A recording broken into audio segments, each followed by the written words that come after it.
Have you noticed the silence after the storm? Not the silence of emptiness, but the kind that feels alive, charged, trembling, sacred. Heaven itself has gone quiet because your name is being spoken in the courts of eternity. Chosen one, what you've just come through wasn't ordinary. The war you fought wasn't just emotional or mental, it was cosmic. Angels recorded every tear as testimony. The heavens kept score, not by your strength, but by your endurance. And now, the scrolls of your story are being unsealed before the throne of God, revealing how you did what hell swore you couldn't. This isn't a random message. You didn't stumble into this word. You were summoned here by design. Heaven scheduled this moment to tell you the truth. You didn't lose, you shifted dimensions. While others saw defeat, heaven saw transformation.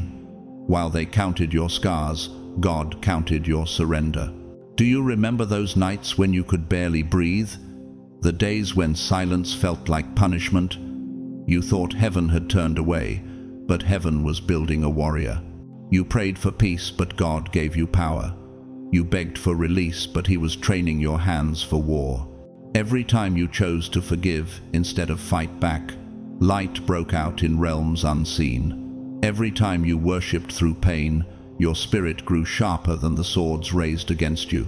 Your tears became oil, anointing you for the authority you now carry. You didn't just fight back, you fought through, and that's what made your battle legendary. And now, heaven decrees. The war is finished. The verdict is victory. The dust is settling, but your name echoes in the spirit, not as a survivor, but as a sign. The same voices that doubted you are now whispering your name in awe. You've become a living prophecy, proof that divine resilience outlasts every plan of the enemy. Chosen one, you are heaven's evidence that faith still wins. You carry the fragrance of triumph, the glow of someone who's walked through fire and comes out refined, not burned. This isn't the end of your story, it's the beginning of your legacy. The old cycle has closed. A new anointing has been released over your life. So before we go deeper, seal this revelation in your spirit. Type 777 inches, the comments, as your prophetic act of victory. Like this video as your public declaration that you made it. Share it with another chosen one who's still in their battle. Let them see what divine recovery looks like. And stay until the end, because the revelation that follows will show you exactly how heaven rewrote your defeat into destiny. This is not just a message, it's a revelation written for your soul. God's chosen ones, your battle was legendary. Here's how you won.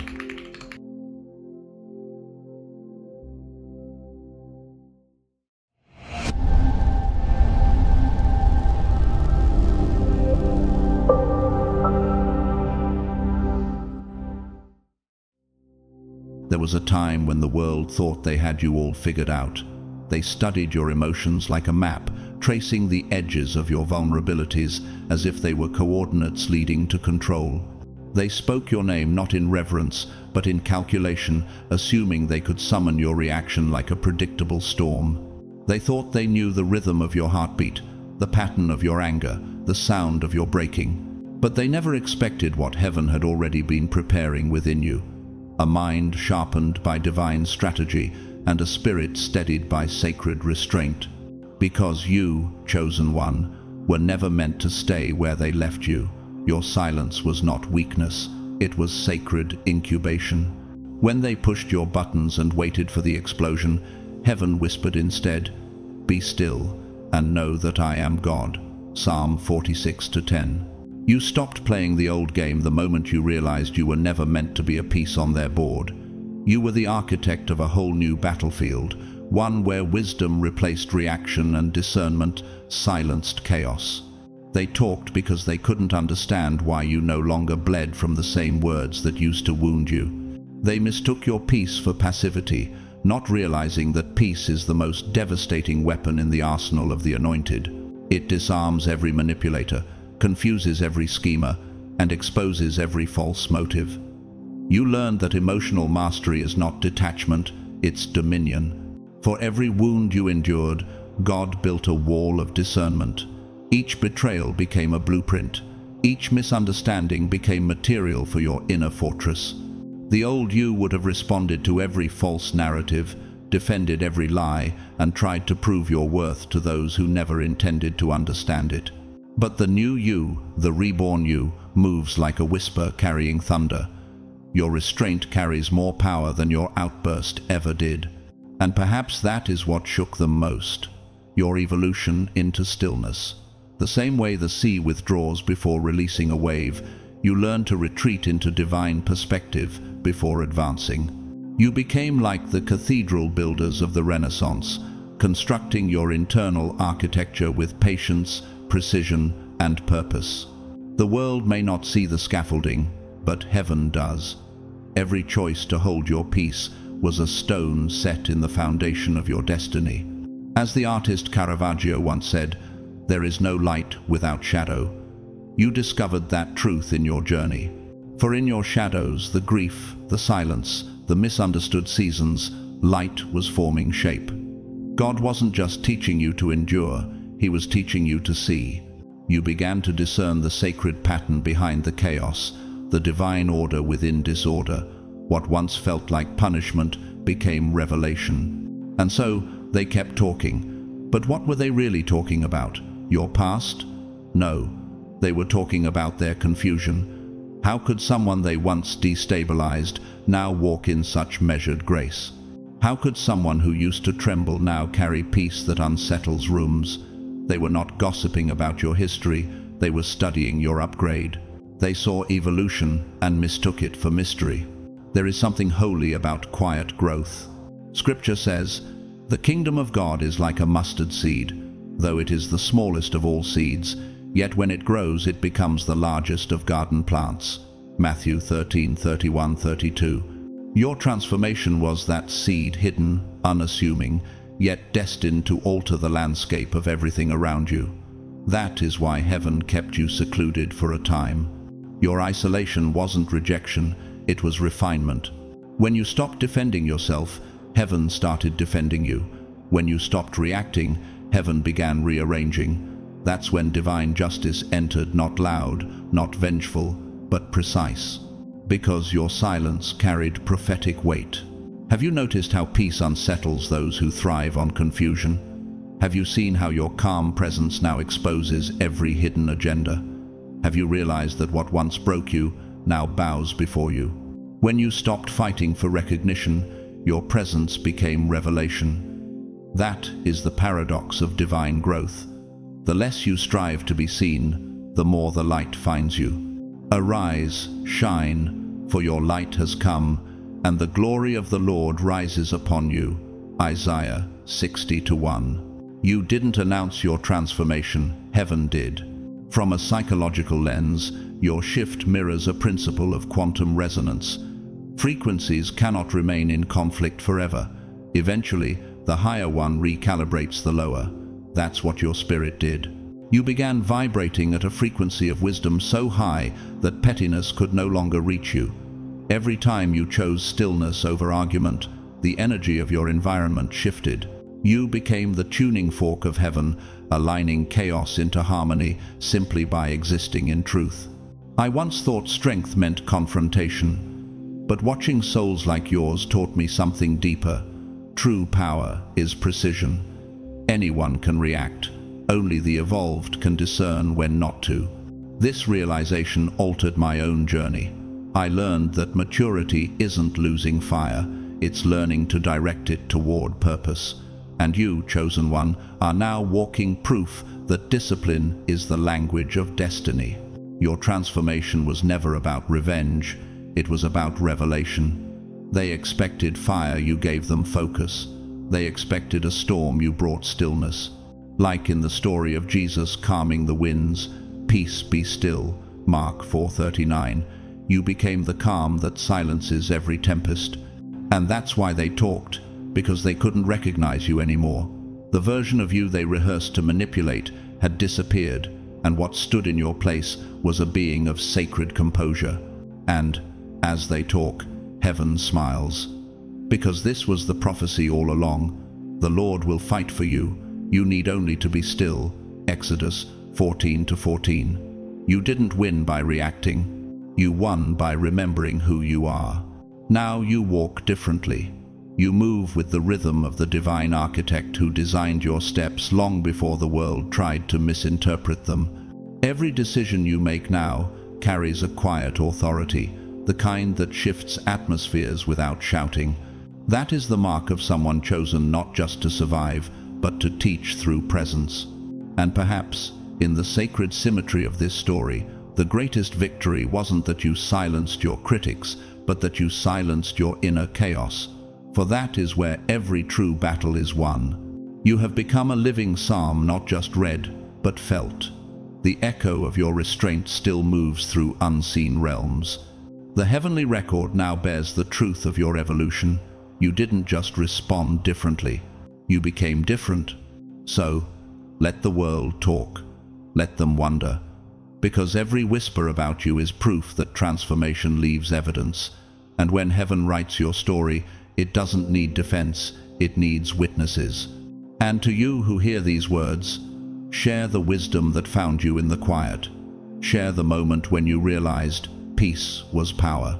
Somewhere, another chosen one is still learning how to stop reacting and start reigning, and your story might be their confirmation. There is something sacred about defiance when it is guided by heaven. You, the chosen one, made history not by doing what they expected, but by refusing to play a role written by human hands. People love writing stories about others. They construct entire narratives in their minds: who you are, what you'll become, where you'll fail, and when you'll fade. They write assumptions as if they were prophecies. They mistake their imagination for insight. They assign you a destiny that fits their comfort, not your calling. They studied your past as if it were your prophecy. They marked your moments of weakness like punctuation, deciding where your story should end. They placed invisible ceilings above you, labeling them realistic expectations. But what they never understood is that you were never theirs to define. Heaven had already penned your name into a greater manuscript, one that no human editor could revise. Before I formed you in the womb, I knew you. Before you were born, I set you apart. Jeremiah 1-5. Your life was never a public draft. It was a divine original. And that's what startled them, your refusal to follow the script they rehearsed for you. You did not crumble in the chapter they wrote as your downfall. You didn't cry on cue when betrayal entered the scene. You didn't surrender in the act they titled The End. Instead, you quietly took the pen back and began to write a new story while they were still clinging to the old plot. You stepped out of the pages they tried to confine you in, and suddenly, the author they thought they were became the audience of your redemption. That moment when you rewrote your fate was not rebellion, it was a revelation. Because you finally realized that destiny is not something you inherit from people's opinions, it's something you awaken within yourself. You made history because you remembered who wrote you. You stopped being a character and became a creator. You stopped existing as someone's expectation and began evolving as God's expression. How many times did they whisper about your limits, not knowing you were learning how to transcend them? How many times did they predict your failure, not realizing their doubt was the soil for your breakthrough? And how many times did they call you finished, unaware that resurrection was your signature move? When they boxed you in, you discovered the architecture of the infinite.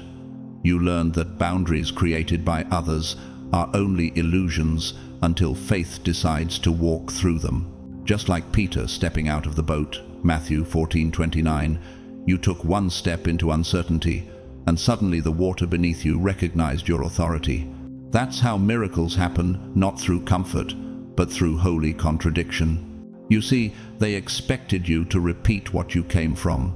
They expected the old cycles to reclaim you, the generational silence, the emotional exhaustion, the inherited resignation. But you became the interruption in the bloodline. You made history not because you shouted louder, but because you healed deeper. You refused to let the story of what has always been decide what will always be. That's legacy redefined.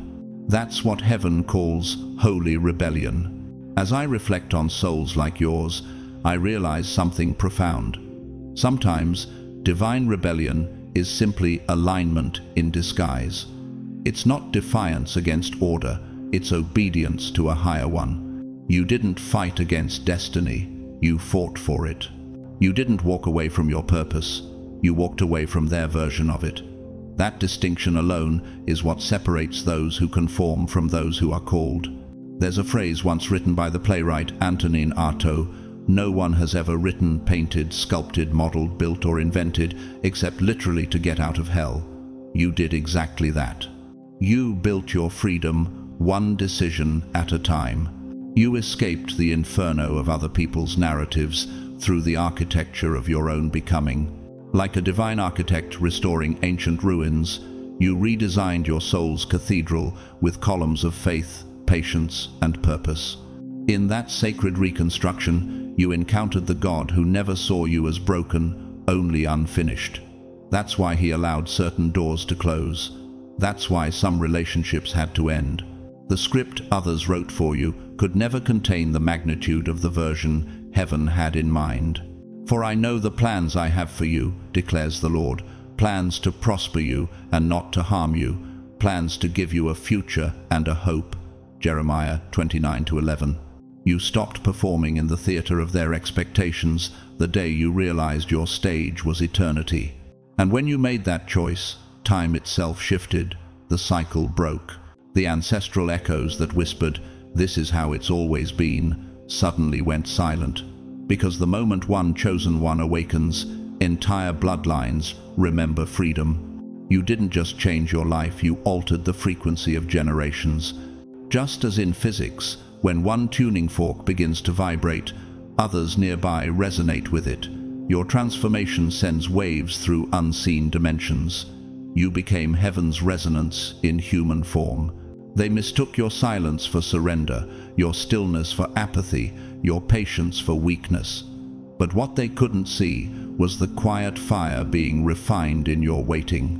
You weren't inactive, you were incubating. Every hidden moment was divine preparation. You were writing chapters they couldn't read because they weren't meant to. Some stories are sacred. They unfold in secrecy until heaven says, "Release." No. And now, here you are, living proof that destiny is not a prediction but a partnership. You are walking in the paradox of grace and grit. The angels are not applauding your perfection, but your perseverance. You are the embodiment of Isaiah 43-19. "Behold, I am doing a new thing. Now it springs forth. Do you not perceive it?" You perceived it. That's why you moved differently. You refused the script because you sensed the shift. What if the true purpose of every limitation was simply to awaken your authorship? What if every person who doubted you was actually an editor sent to teach you to write without permission? And what if the ending they feared was only the prologue of your eternity? History remembers those who create meaning where others see misfortune. You are not just surviving a story, you are revising creation itself through the choices you make in alignment with the divine.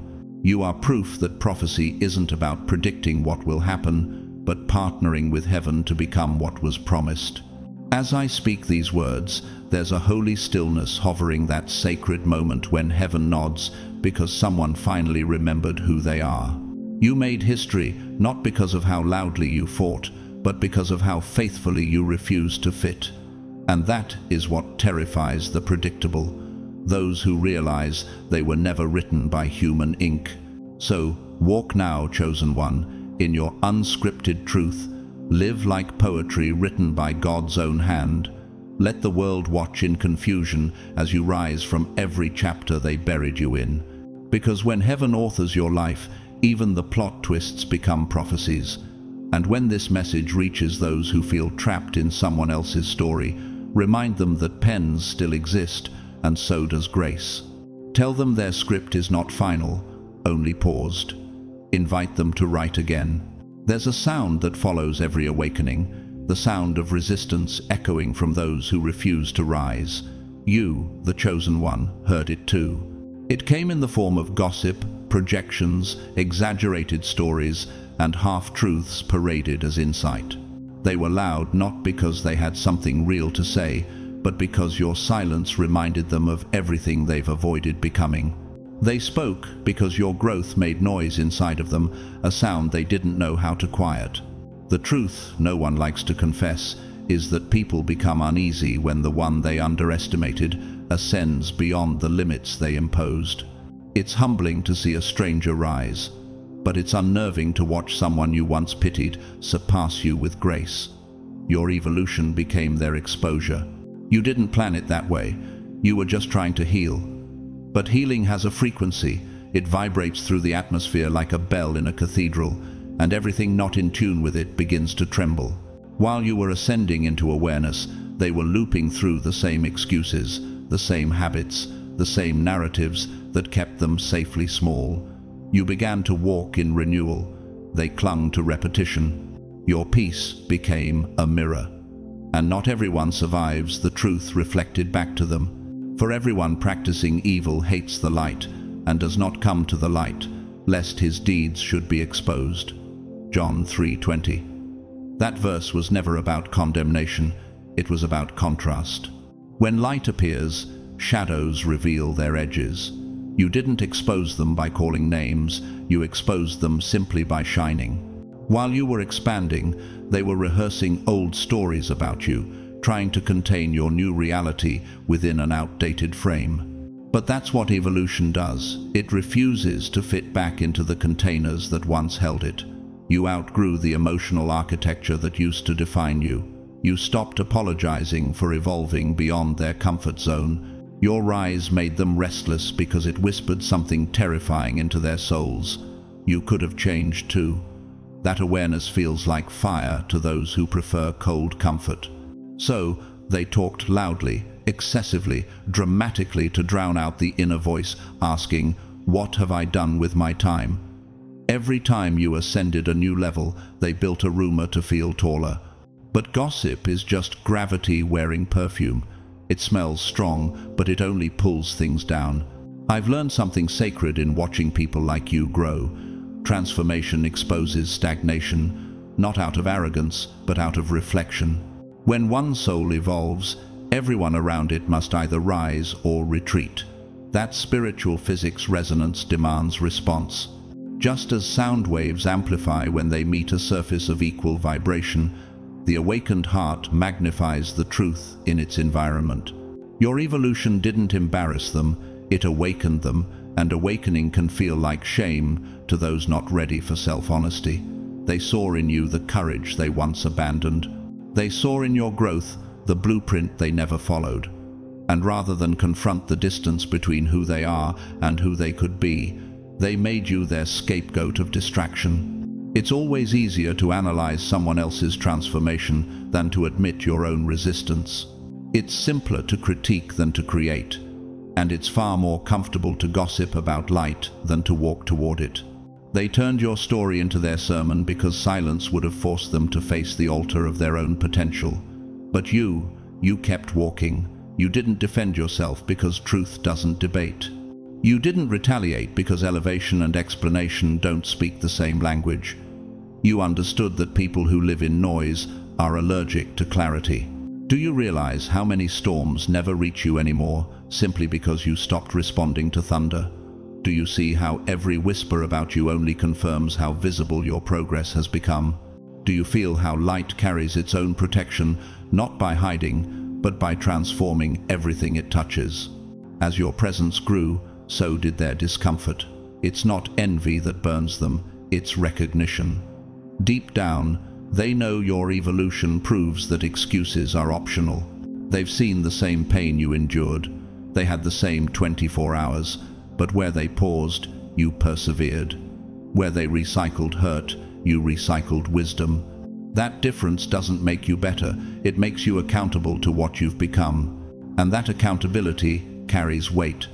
To whom much is given, much will be required. Luke 12:48. You've been entrusted with growth, not just for you, but for the ones who still believe they can't change. Your progress is a prophecy in motion. It says, it's still possible. And heaven smiles, because your very existence now challenges the stagnation of others. The composer Gustav Mahler once said, "Tradition is not the worship of ashes, but the preservation of fire." You, chosen one, preserved the fire.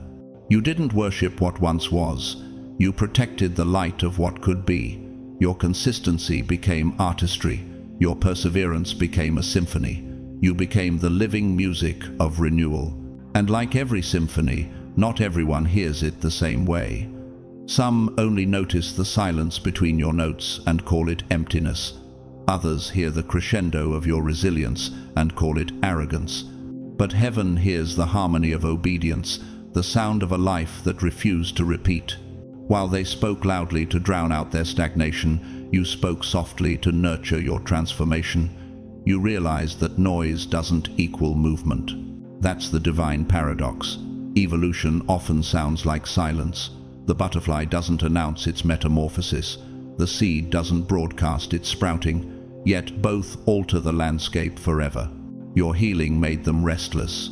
Your boundaries made them bewildered. Your calmness made them question everything. The stone the builders rejected has become the cornerstone. Psalm 118:22. You were the stone they once dismissed. Now you are part of the foundation that reveals their cracks. So, let them talk. Their words are only proof of what their hearts cannot silence. You didn't expose them because you tried to. Your existence did it naturally. Growth is the mirror that never lies. And when that mirror shows stagnation, people either change or criticize the reflection. You made them face a question they can't unhear. If you could evolve, what's my excuse? That's why the noise hasn't stopped, not because of your flaws, but because of their fear. The fear that they, too, could rise if they stopped resisting the call of transformation. And as you read these words, take comfort in this truth. Your peace is your protection, and your growth is your gospel. You don't need to prove who you've become. You are already preaching it through presence. Your evolution isn't a performance, it's a prophecy fulfilled. Let your light shine before others, that they may see your good deeds and glorify your Father in heaven. Matthew 5:16. You don't owe anyone an explanation for the way you've evolved. You only owe heaven your continued obedience to that light. So, keep shining. Let the noise fade into insignificance. You have become the evidence that grace grows, that silence heals, and that transformation speaks louder than gossip ever could. And to every soul listening, tell your own story before others rewrite it for you. The world needs your evolution, not your explanation. They thought your silence meant surrender, but heaven knew better. What they couldn't see was that your quiet was a battleground, a sacred laboratory where the old self dissolved and the divine blueprint began to breathe. This was not a weakness. This was warfare on holy frequencies. You, the chosen one, didn't fight back with noise, confrontation, or revenge. You fought back with transformation. While others were expecting fireworks, heaven was watching the miracle of your internal realignment.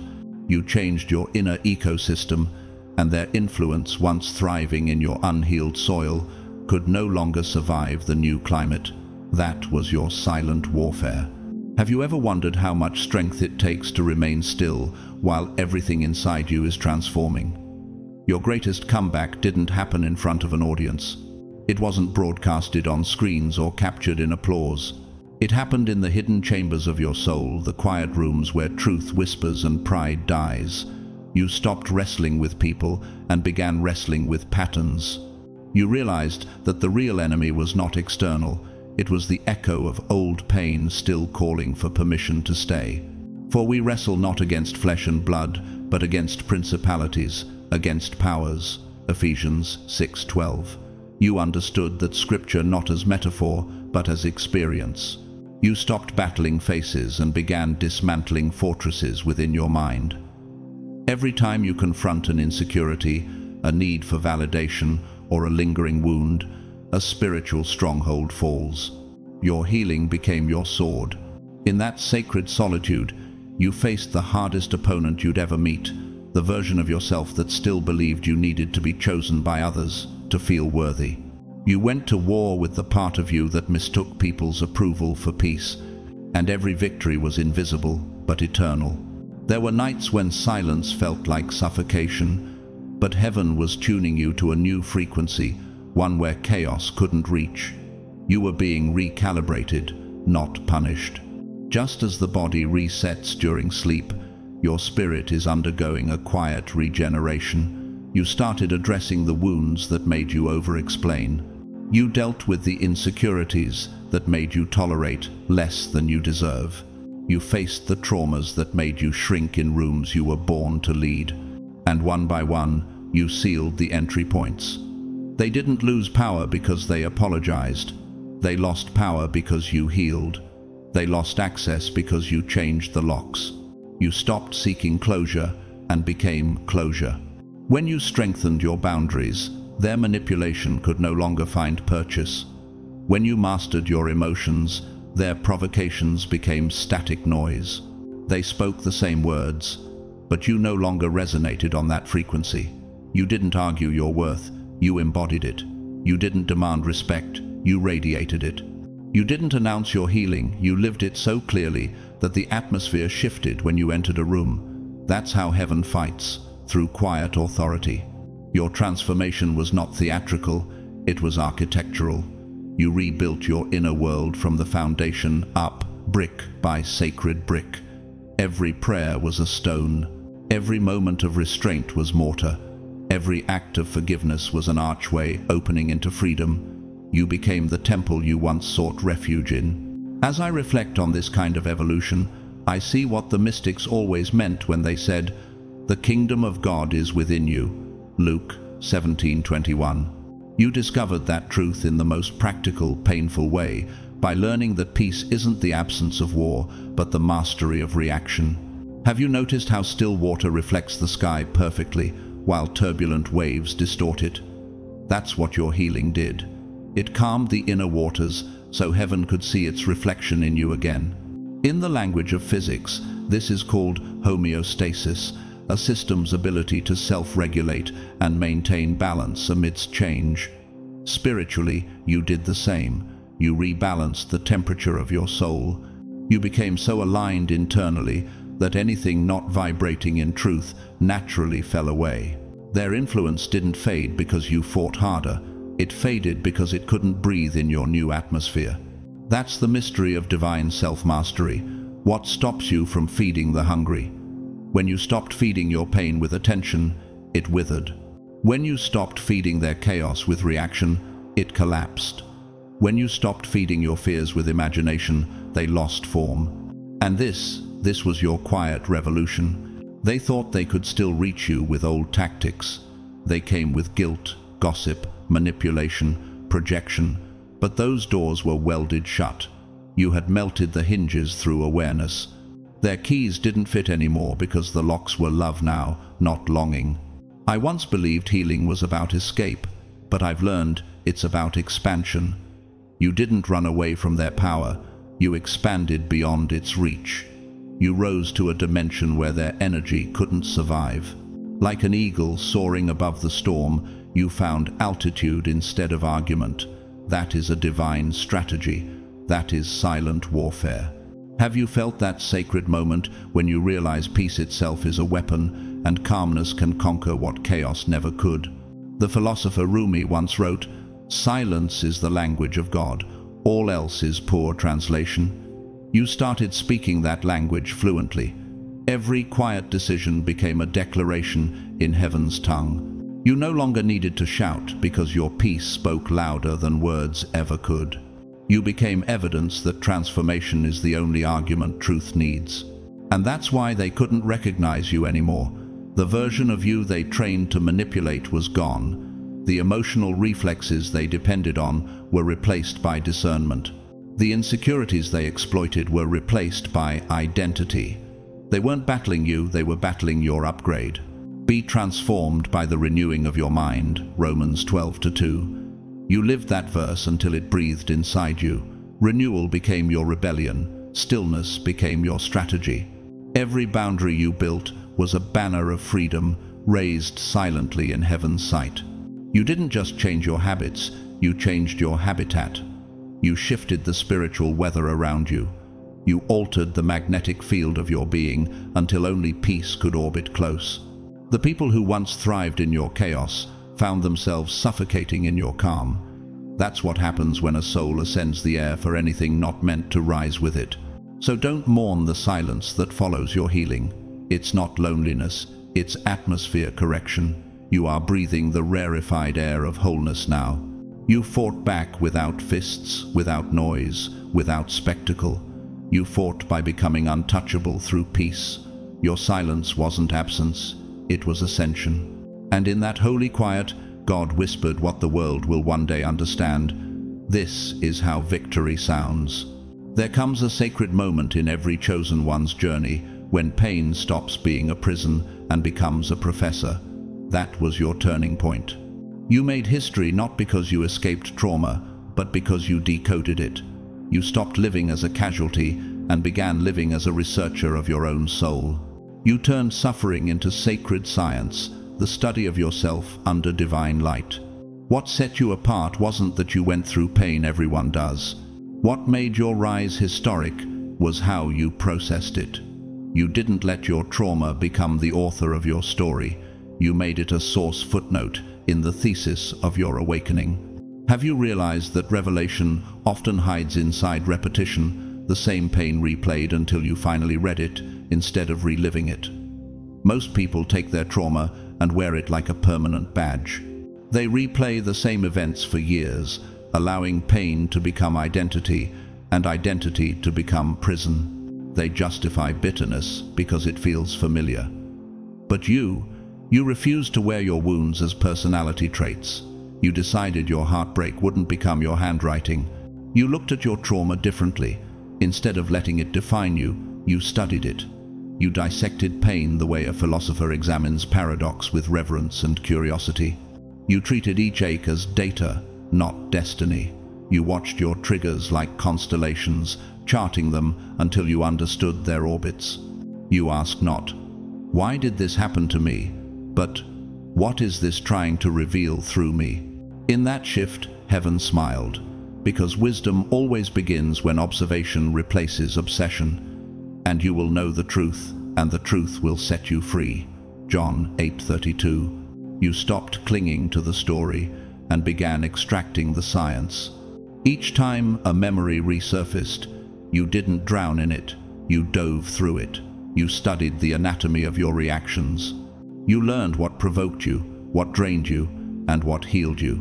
You became your own spiritual anthropologist, exploring the ruins of past pain and uncovering divine architecture beneath the rubble. You didn't suppress your emotions, you interrogated them. You discovered that emotions are messengers, not masters. They point to needs that words cannot express. That awareness became your compass. While others kept asking, "Why me?" you were already asking, "What now?" The book of Proverbs says, "Above all else, guard your heart, for everything you do flows from it." Proverbs 4:23. You took that literally. You learned where your boundaries leaked, where your compassion bled too freely, where your empathy became entanglement. You turned self-awareness into sacred armor. And in doing so, you rendered manipulation powerless. There's an elegance to your growth, not loud, not performative, but deeply analytical, quietly holy. You began connecting dots others never noticed. You realized that betrayal taught discernment.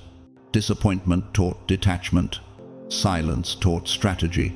Every heartbreak became an equation, every loss a lesson in energy. You became fluent in the mathematics of meaning. Have you ever noticed how pain repeats itself until it's understood? That is heaven's feedback loop, divine data cycling until awareness closes the pattern. You broke the loop. You stopped labeling yourself as the wounded one and began operating as the wise one.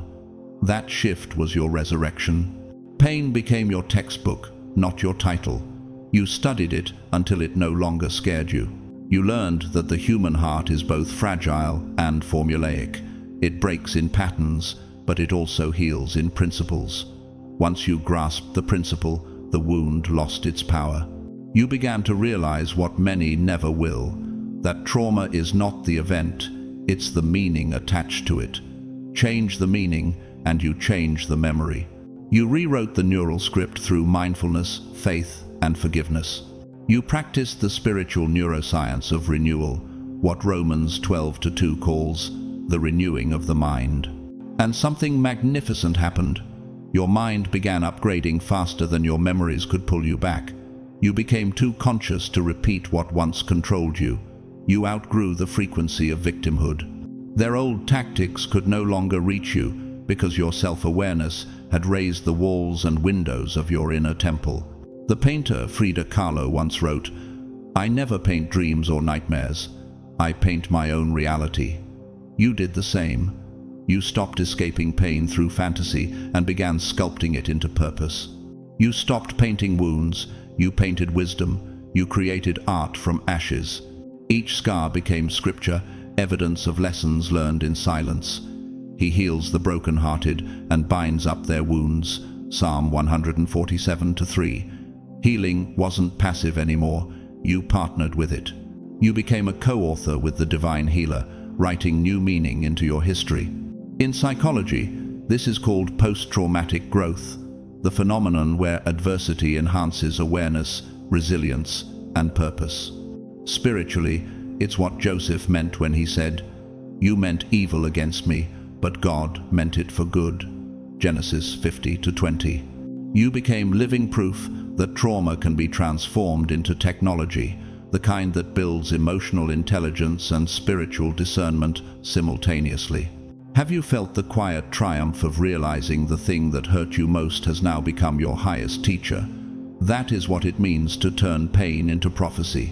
You stopped reacting to what wounded you and started researching it until it could no longer manipulate your emotions. And so, you made history, not because you survived, but because you studied survival and evolved its science. You became an alchemist of the unseen, turning fear into data, heartbreak into hypothesis, and disappointment into design. You didn't run from your darkness, you audited it. You became fluent in the language of transformation. Your life stopped being a tragedy and became a thesis, each scar a citation, each healing a footnote of grace. And when you finally reached understanding, the pain no longer controlled you because it had served its purpose. You didn't just move on, you moved upward. You now walk with an awareness that most people avoid, not cynical, but crystalline. You see cause where others see coincidence. You see cycles where others see chaos. That's prophetic intelligence, the ability to discern patterns in what others call pain. And this is why you stand where others stay stuck. They lived in their trauma, you learned from yours, and that changed everything. The final verse belongs to you. Those who sow in tears will reap with songs of joy, Psalm 126:5. You didn't just survive the sorrow, you harvested the revelation. That is why heaven calls you historic. What shocked them wasn't your comeback. It was your refusal to return to the version of yourself they felt comfortable defeating. The real disruption wasn't that you rose, it's that you never shrank back down. They were ready to face the you they once controlled, the reactive one, the apologetic one, the one who mistook chaos for connection. But that version of you was buried long before your public resurrection. Have you ever seen the look of confusion on someone's face when they realize their favorite weapon no longer works? That was the look they carried when they met the new you, the version refined by silence, shaped by solitude, and crowned by discernment. They rehearsed arguments for a person who no longer existed.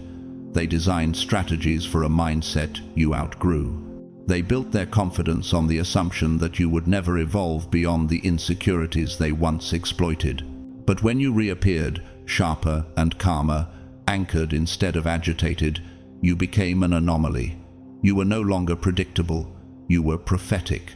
The battlefield they trained for was gone, transformed into sacred ground.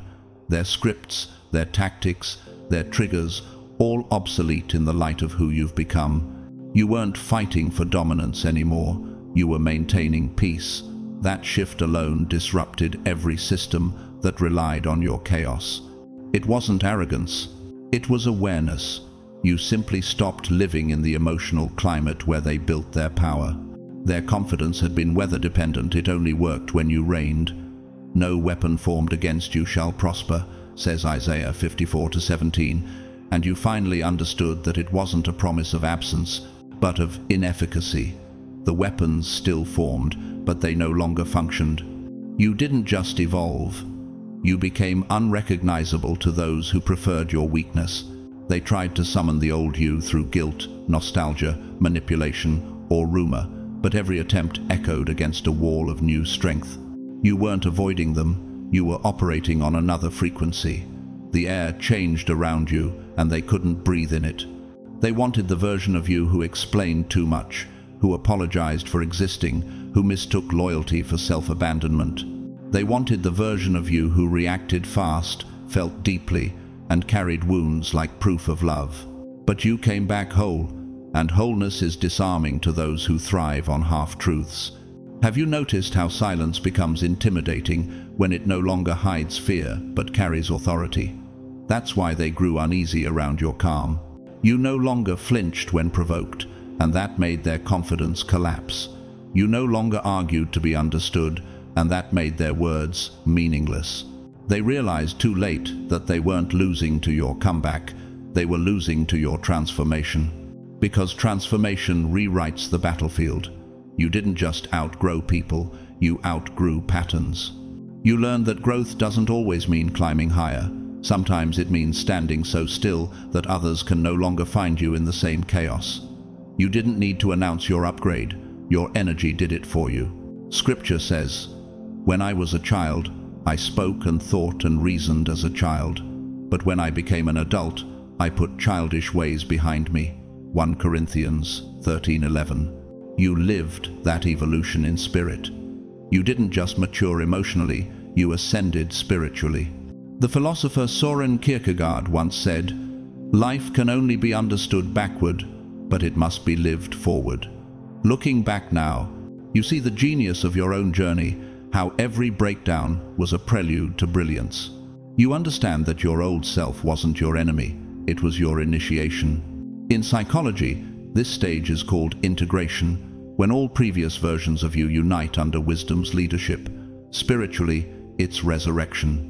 The old has gone, the new has come, 2 Corinthians 5:17. You didn't just change your reactions, you changed your entire resonance. The frequencies of fear and approval no longer register in your atmosphere. Your peace became your perimeter. Your discernment became your defense. You no longer had to hide from attacks, because attacks can't land where chaos has no coordinates.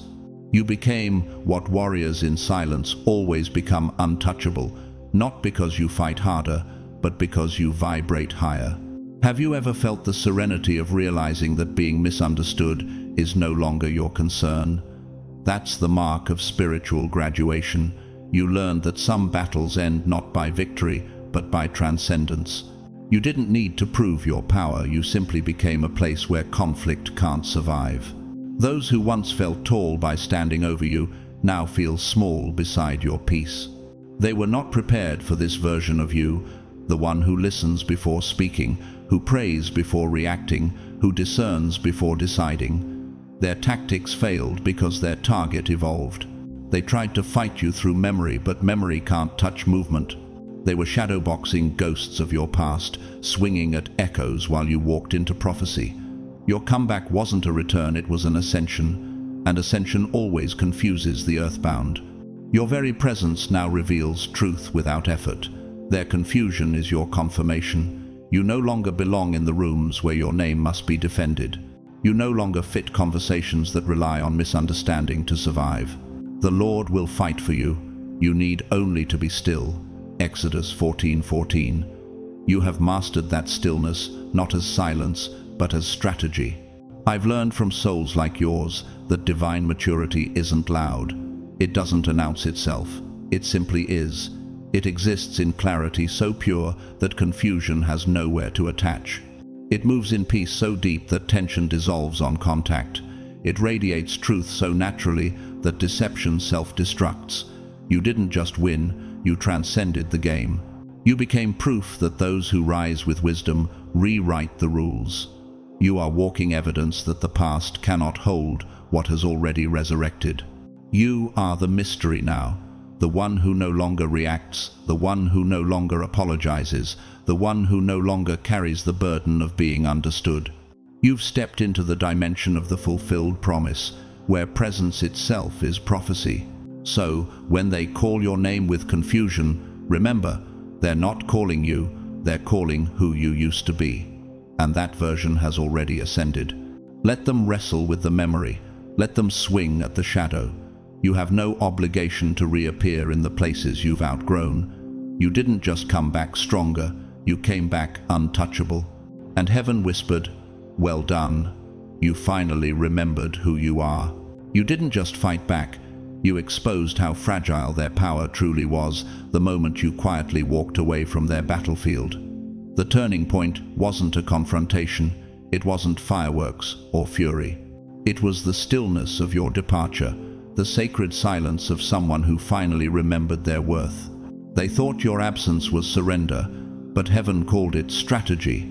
You didn't lose, you left, and leaving was your loudest victory. They had built entire ecosystems of drama around your reactions. Every rumor, every argument, every provocation, all of it depended on your participation. You were the current that kept their chaos alive. Your emotions were the electricity, your attention was the power supply. When you unplugged, the lights went out. Have you ever noticed how quickly noise collapses when you stop giving it an audience? The moment you chose not to respond, the architecture of their influence started to crumble. You watched their confidence deflate, not because you attacked them, but because you no longer played the game they built for you. The arena they once dominated became empty. Their victory chants turned to echoes. You didn't strike, you simply stopped showing up, and that alone dismantled everything. That's the mystery of divine detachment. The battle ends not when one side wins, but when the other side evolves beyond the need to fight. The Lord will fight for you. You need only to be still. Exodus 14:14. You lived that verse with quiet authority. Your stillness became a spiritual earthquake. When you stopped trying to prove yourself, they lost an entire audience. When you stopped explaining, their narrative lost its breath. When you stopped defending, their accusations dissolved into irrelevance. Your peace starved their chaos. Your silence suffocated their control. They were never powerful. They were provocative. Their confidence wasn't strength, it was dependency. They thrived only in the presence of your reaction. You were the mirror reflecting their illusion back to them, and the moment you turned away, they saw nothing. The prophet Isaiah once wrote, "In quietness and trust shall be your strength." Isaiah 30:15. You discovered that truth in real time. Your withdrawal was not weakness, it was revelation. It exposed how hollow their authority had been all along. Without your energy feeding the atmosphere, their power was nothing more than empty choreography. Have you ever wondered how many battles were never meant to be fought, only outgrown? You learned that wisdom doesn't always swing swords. Sometimes it just walks away. You stopped needing to prove your peace to those who profit from your pain. You stopped trading energy with people who use conflict as currency. Every time you disengaged, heaven took note. Because disengagement is not indifference, it's discernment. You were no longer reacting from insecurity, you were responding from sovereignty. The moment you stopped attending their theater, the drama lost its audience. In psychology, this shift is called cognitive detachment, the ability to observe without absorbing. Spiritually, it's called transcendence. You mastered both. You realized that not every invitation to chaos requires an RSVP. Their anger after your exit wasn't heartbreak, it was exposure. They built entire identities around opposing you, and suddenly their reflection vanished. They were left shadowboxing ghosts, arguing with silence, performing battles that no longer existed. That's when heaven smiled. Because it wasn't about you winning, it was about truth revealing itself. You will know them by their fruits. Matthew 7:16. Without your energy, the fruit of their intentions became visible. What remained wasn't strength, but emptiness. They called your silence avoidance, but it was actually evolution. You had learned that arguing with falsehood only dignifies it. Defending your integrity to the blind only drains it.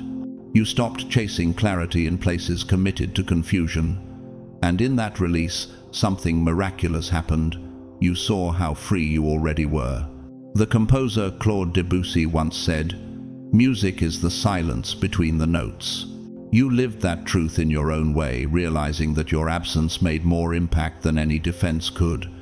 You learned the rhythm of restraint, the melody of maturity. Every unspoken response became a symphony in heaven's frequency. You began to see how much of your power had been spent reacting instead of creating.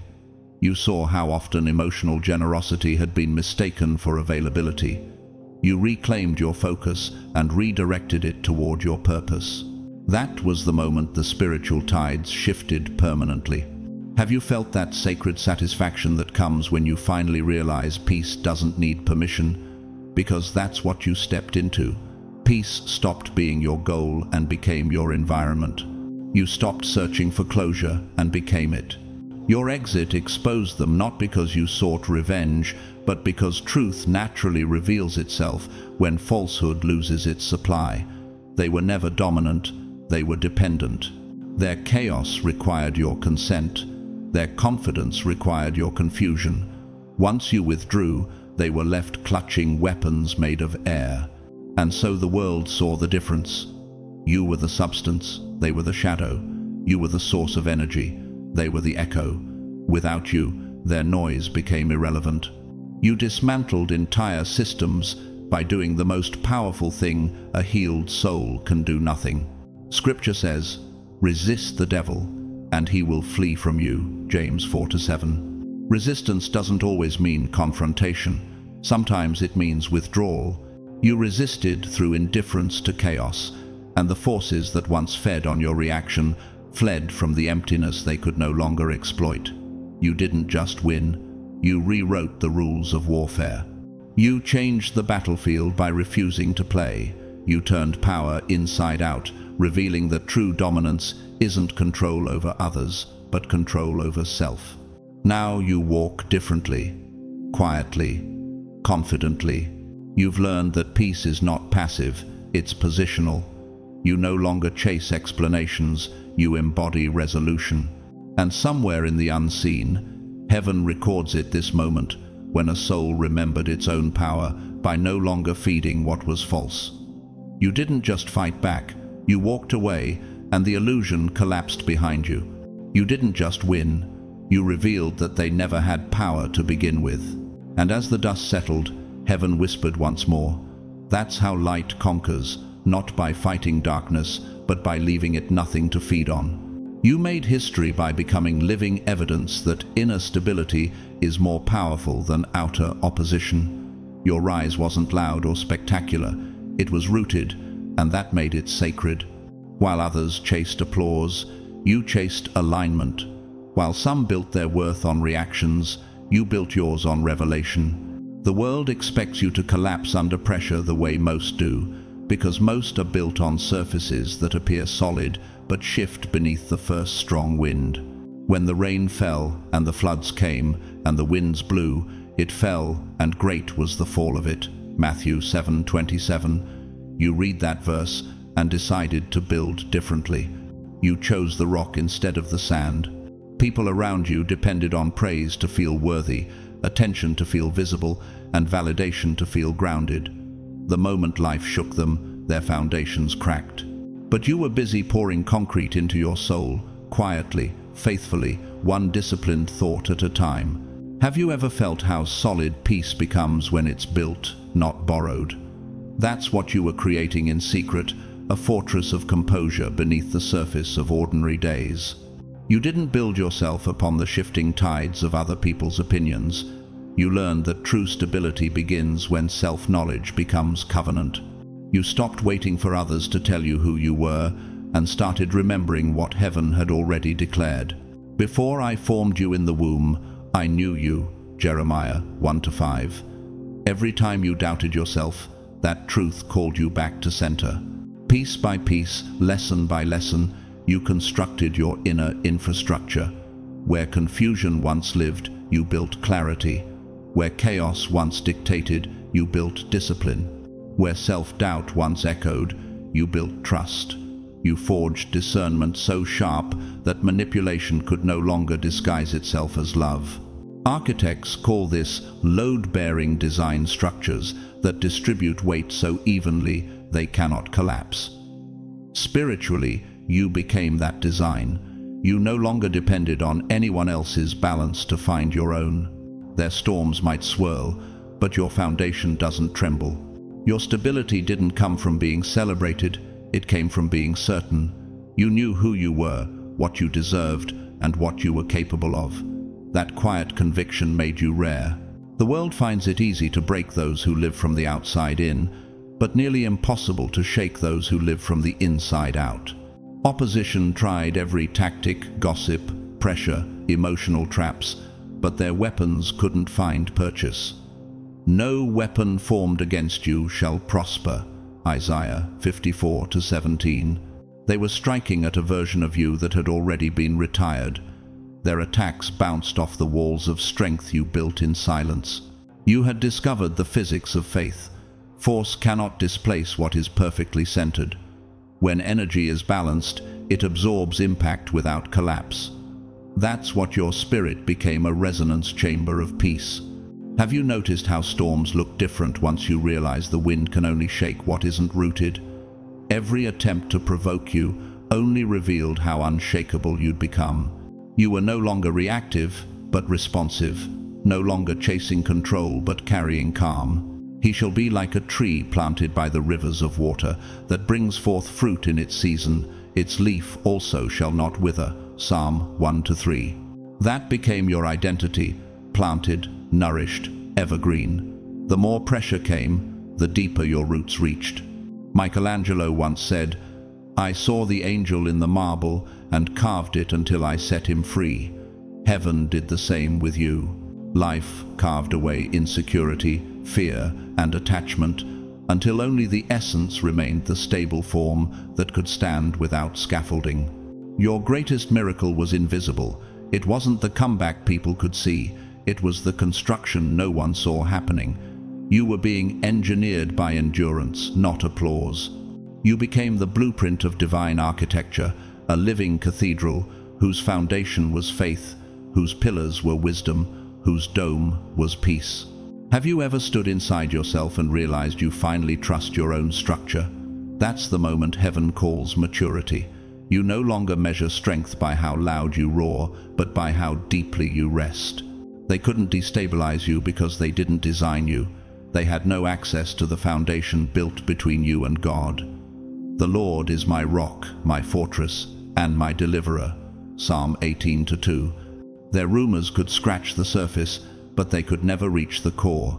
Your stability became its own kind of sermon. It taught that faith is not a feeling, it's architecture. It's choosing, every day, to reinforce truth over emotion. That made you unbreakable.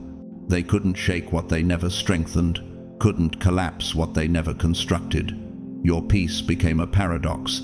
They couldn't explain a fortress without walls, a stillness that disarms. In the quiet conclusion of your story, heaven recorded a simple verdict. You didn't just survive pressure, you redefined power. True power doesn't shout, it stands.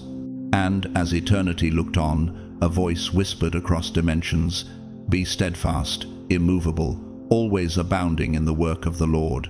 1 Corinthians 15:58. That's your legacy. Now, steadfastness. The crown isn't glittering above you, it's anchored beneath you.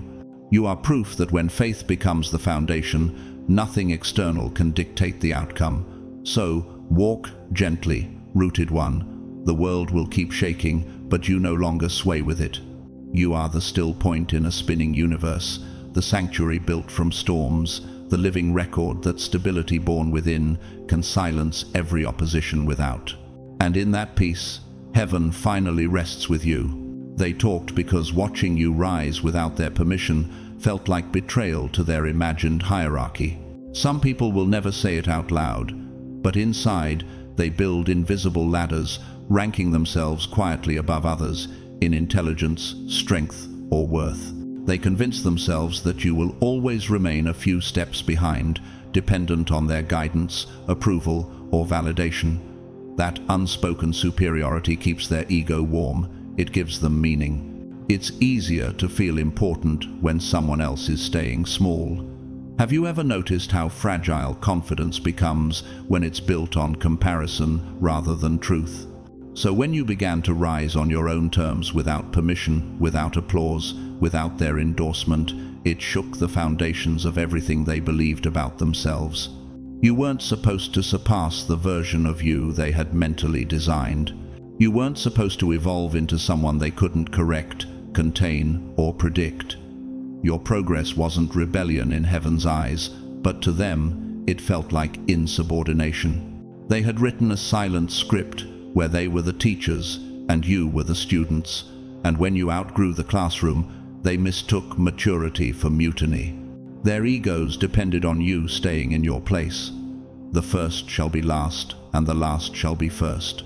Matthew 20:16. That reversal of order isn't just prophecy, it's discomfort for anyone who has built their worth on being above others. When you rose, it wasn't only success they saw, it was disruption. It exposed the illusion that their imagined hierarchy was never real. It was a fragile architecture of ego, built from insecurity disguised as guidance. Your ascent created a quiet panic. Your rising meant they had to question their own stagnation, and questioning self is far harder than criticizing others. So, instead of examining the gap between your transformation and their comfort, they filled that gap with words. Talking became a shield against truth, for from the abundance of the heart, the mouth speaks. Luke 6:45. Their hearts overflowed, not with hatred, but with discomfort, an ache to maintain control in a story where they were losing relevance. Have you ever felt the weight of people resenting you not for your success, but for your evolution? That's what spiritual growth does. It threatens those who rely on your old form to stay powerful. You didn't betray them, you simply stopped participating in a false order.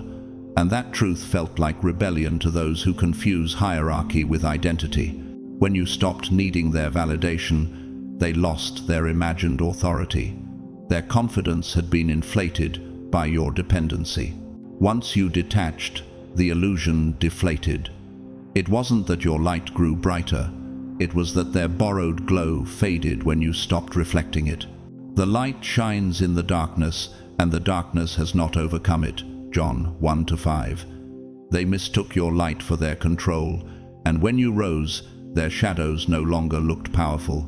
People whose self-worth depends on superiority often mistake independence for offense.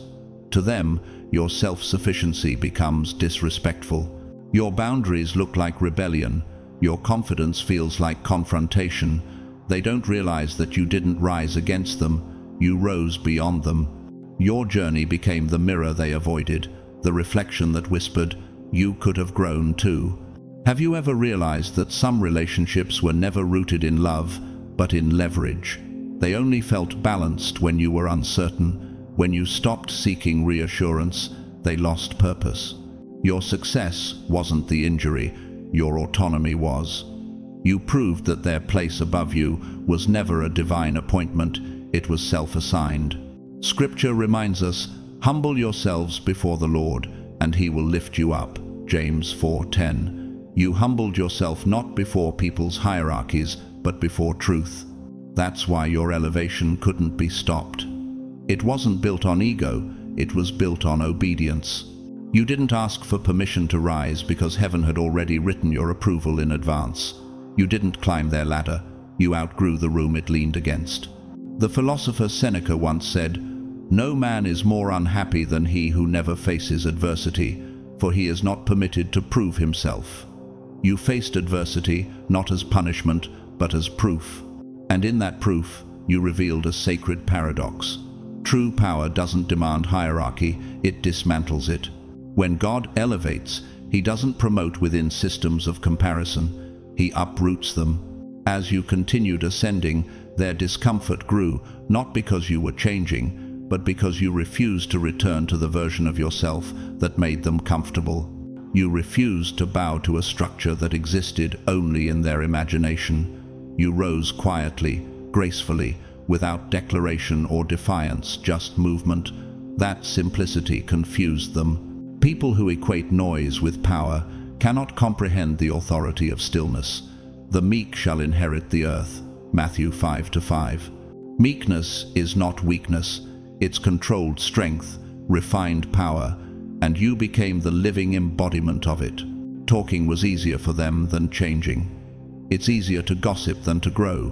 It's easier to critique evolution than to admit envy. Your progress exposed the illusion of their superiority, and exposure always feels like loss to those who built identity on illusion.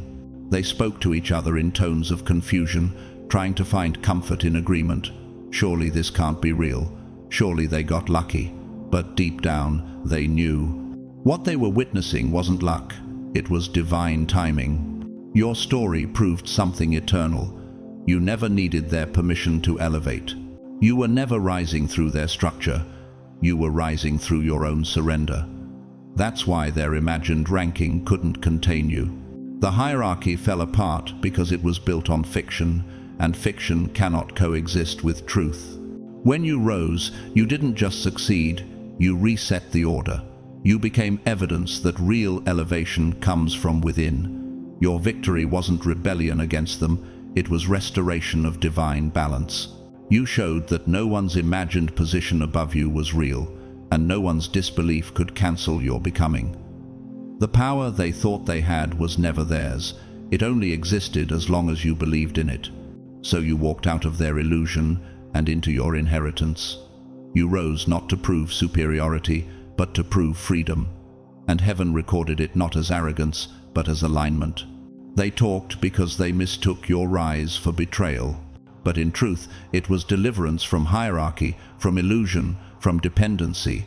You didn't take their crown, you simply remembered yours. Your comeback was historic, not because you shouted the loudest, but because you stopped shouting at all. You didn't try to prove them wrong, you proved yourself right.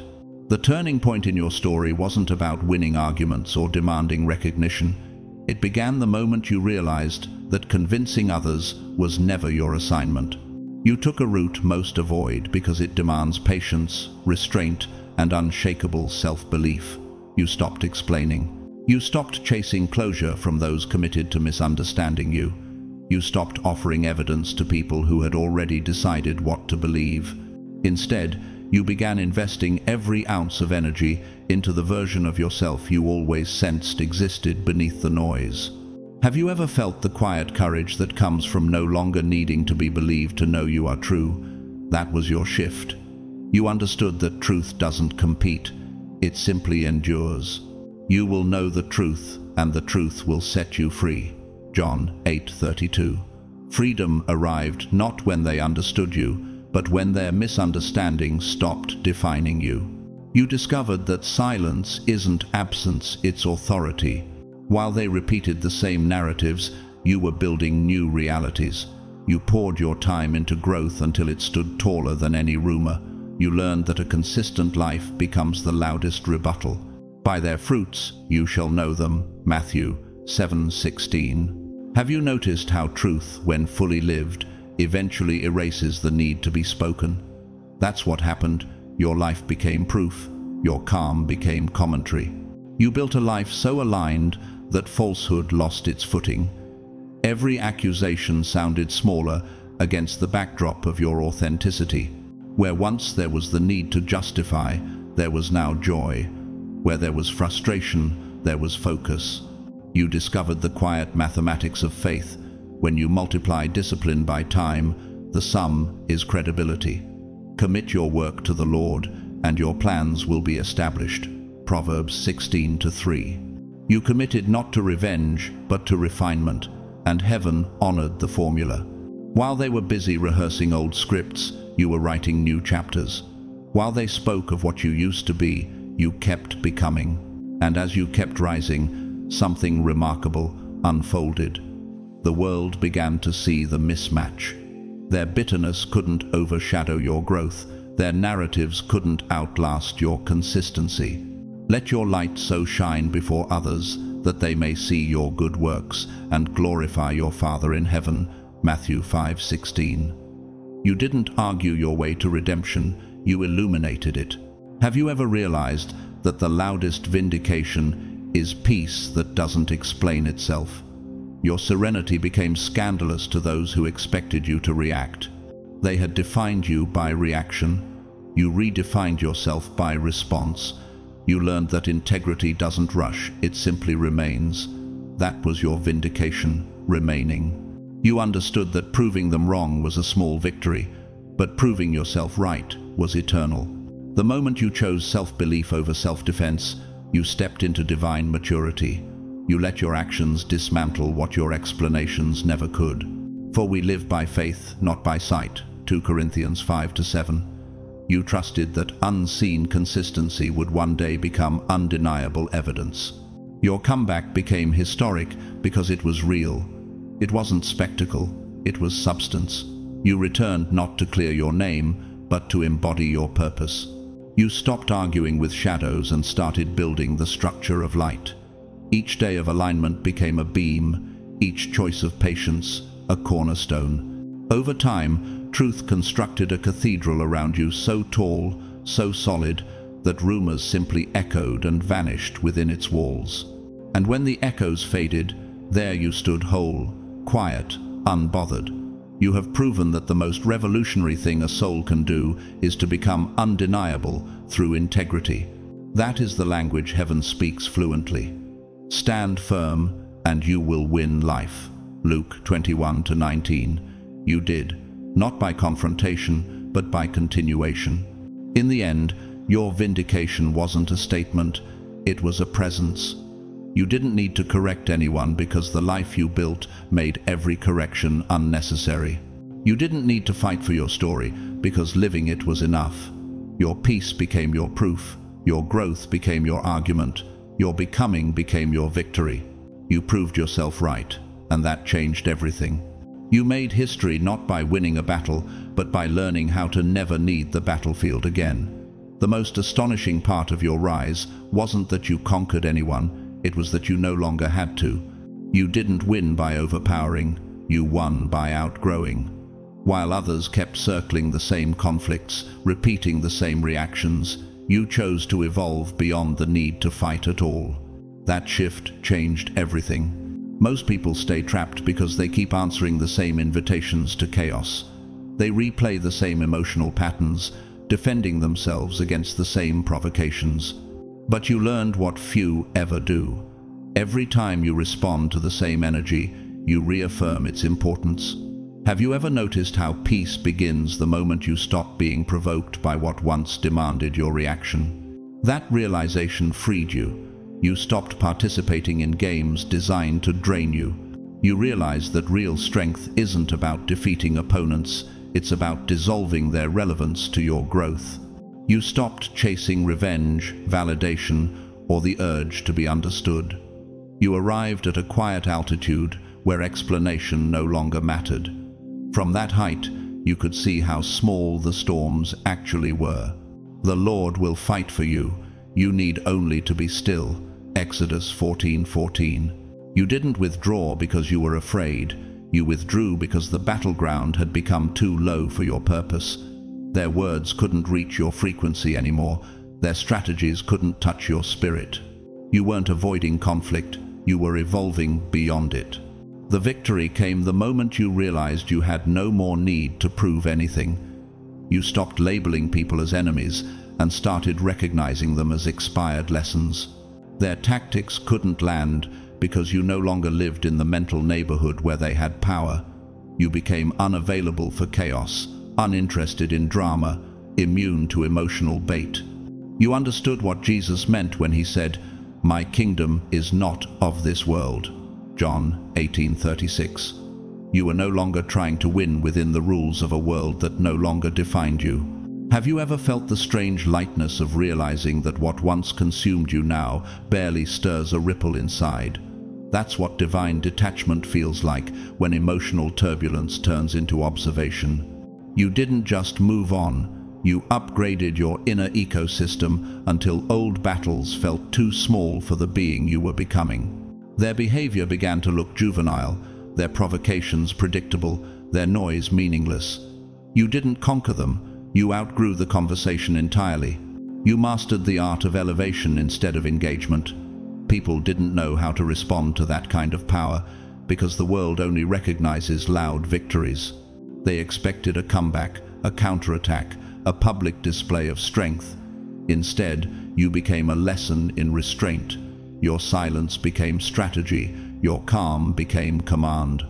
Be transformed by the renewing of your mind. Romans 12:2. Your transformation itself was the loudest declaration. It proved that peace isn't passive, it's prophetic. From your new level, the old games looked small, like watching children build empires in sand. You realized that true maturity doesn't need to dismantle illusions, it simply refuses to live inside them. He makes my feet like hinds' feet. He sets me upon my high places. Psalm 18:33. You were lifted not to dominate, but to dwell where the noise can't survive.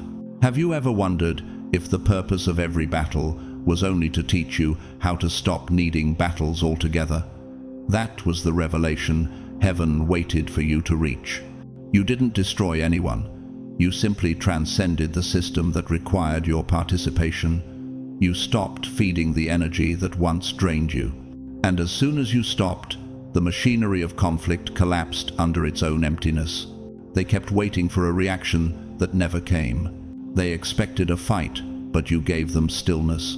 They expected retaliation, but you offered elevation. They expected proof of anger, but found evidence of peace. You became living testimony that restraint is the highest form of power. Your evolution was the loudest statement you could make. It whispered what the universe already knew, that peace is not weakness, it's wisdom.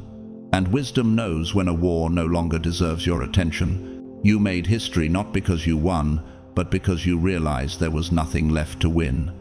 The old stories lost their meaning the moment you stepped into a higher truth.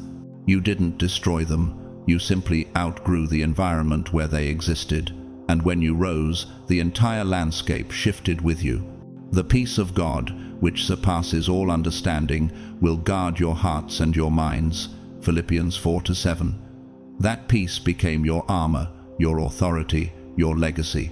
Your journey was never about fighting harder, it was about remembering who you are when there's nothing left to fight for. You are living proof that transcendence is the ultimate triumph.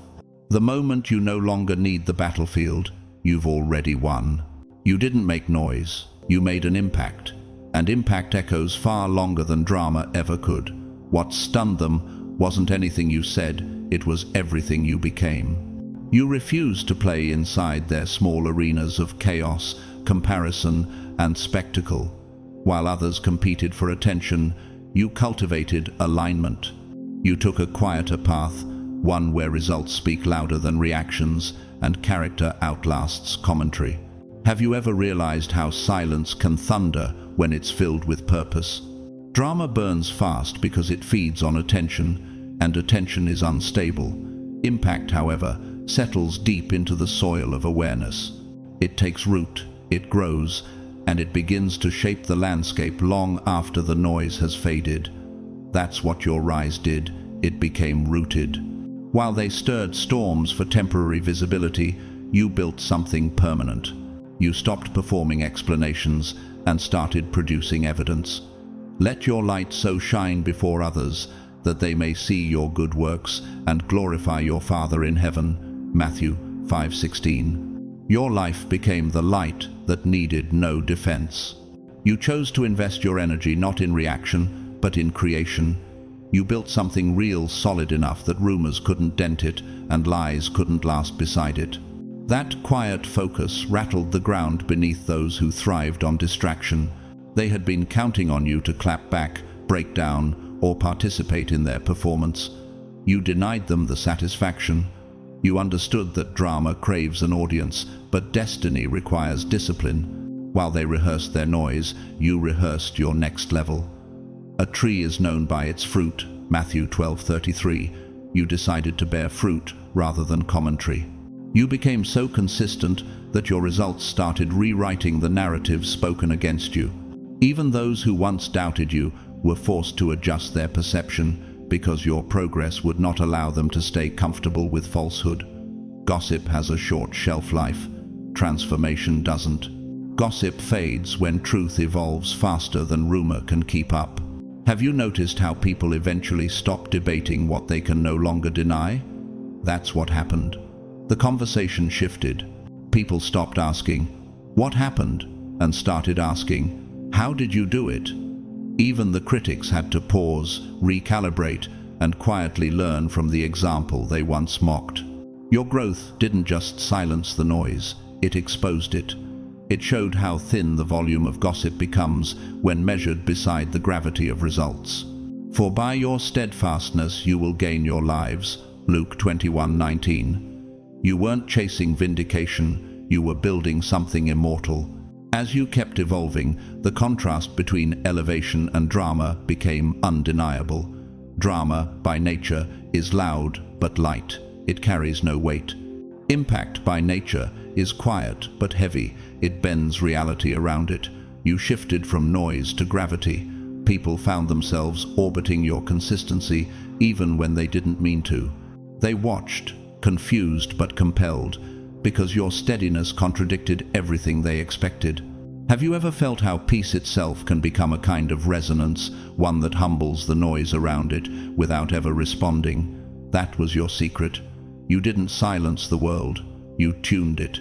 You became a living frequency of focus. Like sound waves in physics, your actions began to create harmonics, layers of influence, expanding outward from your stillness. The truth is, you made history because you learned what lasts. Words fade, impact remains. People who once tried to define you ended up studying you. The same mouths that spoke against you began quoting your consistency. The Lord will make you the head and not the tail. You shall be above only and not beneath. Deuteronomy 28:13. You rose above, not through argument, but through authenticity. While they kept talking, you kept transforming. And transformation, by nature, always outpaces opinion. Their chatter became irrelevant, background noise in the soundtrack of your progress. The higher you ascended, the smaller their frequency sounded. The stage they built for drama couldn't contain the architecture of your purpose. They are still talking, trying to interpret the equation of your elevation, how you managed to rise without retaliation, how you turned silence into movement, how you kept building when you had every reason to break. But their analysis no longer matters. The echo of your impact already rewrote the narrative. In the end, they made noise. You made a legacy. They performed moments. You created momentum. They sought applause. You built endurance. And endurance always outlasts entertainment. The plans of the diligent lead surely to abundance. Proverbs 21:5. History doesn't remember who was loudest, it remembers who lasted. That's what you became, the one who lasted, the one who proved that peace produces permanence. You didn't just silence them, you outlived the conversation. And when eternity looked back, it recorded one simple truth. They made noise. You made history. And now, beloved souls, as we come to the end of this journey, 12 revelations, 12 awakenings, 12 mirrors held up to the soul. Remember this, your story was never about survival alone. It was about transformation. You did not rise because the world finally gave you permission. You rose because heaven had already given you identity. You are not defined by what tried to break you, but by what could not. You made history not through noise, but through evolution, through the quiet, sacred act of becoming. Every battle, every heartbreak, every season of silence has been weaving you into someone unshakable. You learned that divine growth is rarely visible while it's happening. It unfolds quietly like roots deepening in the dark, preparing to hold the weight of what's coming. What once hurt you has now been repurposed into wisdom. What once drained you has been converted into strength. You are not behind. You are not forgotten. You are right on heaven's timing. And as you continue walking your chosen path, remember this truth. You no longer have to fight to be seen. The light within you has already been recognized by heaven. You no longer have to beg to be understood. The vibration of your peace speaks the language of the divine. Keep growing. Keep choosing depth over drama, peace over performance, destiny over distraction. The world will continue to talk, but history will remember those who built in silence. You are that builder. You are that voice. You are that light that cannot be dimmed. If this message has found its way into your spirit today, it's not by coincidence, it's by alignment. So, if you felt seen, uplifted, or strengthened through this series, I invite you to continue walking with this community of chosen ones. Leave a comment and share your reflection. Tell your story, because your voice may be the confirmation someone else is praying for right now. Like this video if it resonated with your spirit. Share it with someone who needs this reminder. And if you haven't yet, subscribe to the channel so you don't miss the next prophetic word waiting for you. To those who have supported this channel, whether through your prayers, your comments, your presence, or your gifts, through super thanks, thank you. Every gesture, every word of encouragement, every silent listener adds light to this mission. But even if you've never clicked a single button, know this: your time, your listening heart, and your energy are seen and cherished. Your presence here is a form of divine exchange. You didn't arrive by accident, you were guided. So, as you leave this space and return to your own sacred path, may peace settle into every room you enter. May discernment guide your decisions and courage strengthen your steps. May you never again shrink to fit places that can't contain your growth. May abundance flow through your life, not just in things, but in wisdom, connection, and calm. And may you continue to rise in quiet strength until the world looks at you and says, something divine walks with them. Until we meet again, remember, heaven is proud of you. Keep building, keep believing, keep becoming. Peace, grace, and endless light be upon you, chosen one.